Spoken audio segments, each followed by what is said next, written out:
ఇప్పుడు భీమరెడ్డి గారు 2 విషయాలు మాట్లాడు. వేదిక మీద ఉన్నటువంటి నాకో అధ్యక్షులకు మరియు సిసిఐ నేషనల్ ఉపాధ్యక్షులు హరిబాబు గారికి, మిగతా వేదిక పెద్దలందరికీ కూడా, ఎందుకంటే నాకు అందరి పేర్లు తెలివే కాబట్టి అందరికి కూడా నా హృదయపూర్వక ధన్యవాదాలు. అదేవిధంగా ఈ యొక్క కన్జ్యూమర్ దాని మీద ఒక ఉద్యమకారుడు అనొచ్చు, ఒక న్యాయవాది అనొచ్చు, ఇక్కడనే ఉన్నటువంటి గౌరీశంకర్ గారికి కూడా నా యొక్క హృదయపూర్వక ధన్యవాదాలు. సార్, నేను ఒకటి ఇప్పుడు హరిబాబు గారు ఆవేశంలో, అంత ఏజ్లో ఆవేశంలో ఒక మాట చెప్పాడు, 30 సంవత్సరాల నుంచి మనం ఏం చేస్తూ ఉన్నామని. అదేవిధంగా మన యొక్క శంకర్లాల్ గారు గతంలో ఈటల రాజేందర్ గారు ఒకసారి వచ్చారు, మిగతా రాలేదు. ఈ విధంగా సంగీతానికి చింతకాయలు రాలే. సార్, నేను చెప్తా ఉన్నాను, ఫస్ట్ యువతను మేల్కొల్పాలి, అది ఎంతైనా అవసరం. కాలేజీలు ప్రతి జిల్లాలో ఉన్నాయి, ప్రతి జిల్లాలో చేసేసి డిసెంబర్ మన ఏదైతే కన్జ్యూమర్ డే ఉందో దాని లోపల మనం మెమరాండమ్స్ పంపించడం, అధికారులను మేల్కొల్పడానికి ప్రయత్నం చేద్దామండి.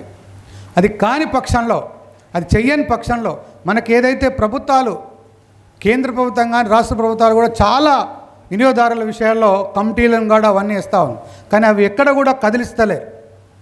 కాబట్టి మనం ఒక డిసెంబర్ ఏదైతే మనకు కన్జ్యూమర్ డే ఉందో ఆ డే సందర్భంగా ఒక ర్యాలీ మనం గవర్నర్ గారిని, ఎందుకంటే రాజకీయాలలో పోతూ ఉంటాం, రాజకీయంగానే మనం పోతూ ఉంటాం, వీళ్ళు ఒకరు వస్తూ ఉంటారు, ఒకరు రారు అనే దాంట్లో, అంటే అది పెద్దల ఆలోచన మీద నేను ఆలోచిస్తూ ఉన్నాను.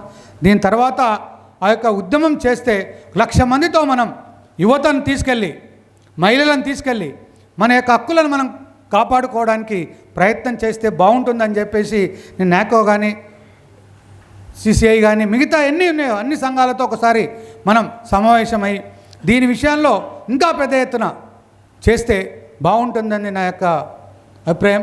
రాత్రి గౌరీశంకర్ గారితో మాట్లాడినప్పుడు కూడా వారు అదే అన్నారు, చాలా చేశాం కానీ అది ముందుకు వస్తలేదని. కదా సార్, అది ముందుకు రావాలంటే ఒకసారి మనం 1,00,000 మందిని ప్రదర్శన చేయగలిగితే మన యొక్క సత్తా ఏందనేది మనం చూసినప్పుడే రాజకీయ నాయకులు మన దగ్గరికి వచ్చేసి అయ్యా మీరు కూడా రండి అని చెప్పేసి ఓట్ల కోసానికైనా వాళ్ళు వస్తారు. కాబట్టి మన యొక్క ఉద్యమాన్ని మనం ఆపకుండా 1,00,000 మందితో ఆ యొక్క ఉద్యమాన్ని చేయగలిగితే, నేను దానికి అన్ని రకాల హైదరాబాద్లో ఉంటాను కాబట్టి నేను 20,000 యూత్ని నేను తీసుకురాగలుగుతా. మీరు అన్ని జిల్లాల నుంచి కూడా మిగతా మనం 1,00,000 మందిని తీసుకురాగలిగితే పెద్ద ఎత్తున ఉద్యమం చేస్తాం. ఏదైతే 30 సంవత్సరాల నుంచి వాళ్ళు కష్టపడుతూ ఉన్నారో దానికి ఫలితాన్ని మనం వాళ్ళకు చూపించిన వాళ్ళం అవుతాం. కాబట్టి మనందరం కూడా మన హక్కులను మనం పోరాడుకుందాం. రోజు రోజుకు ఎన్నో రకాల మనం మోసాలు పోతూ ఉన్నాం. ఆ మోసాన్ని అరికట్టుకోవాలంటే మన హక్కులు మనం కాపాడుకోవాల్సిన అవసరం ఎంతైనా ఉంది. ఏదైతే ప్రభుత్వాలతో వచ్చే అధికారాన్ని కూడా మనం ఉపయోగించుకుంటే ఇంకా బాగుంటుంది.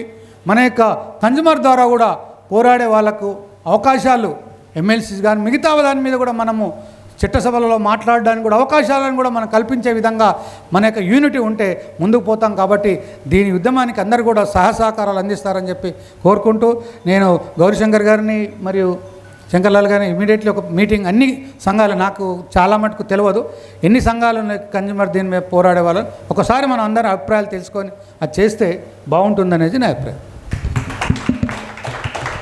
ధన్యవాదాలు భీమరెడ్డి గారు. మన కార్యక్రమాలు చేసుకోవడానికి భీమరెడ్డి గారి ఆఫీస్ని మనకు ఉపయోగించుకోవడానికి వారు అవకాశం కల్పించారు. గతంలో కూడా మన ఎగ్జిక్యూటివ్ మీటింగ్స్ మనం భీమరెడ్డి గారి ఆఫీస్లో వాళ్ళకు మరీ ధన్యవాదాలు, కృతజ్ఞతలు. అందులో మన ఉద్యమానికి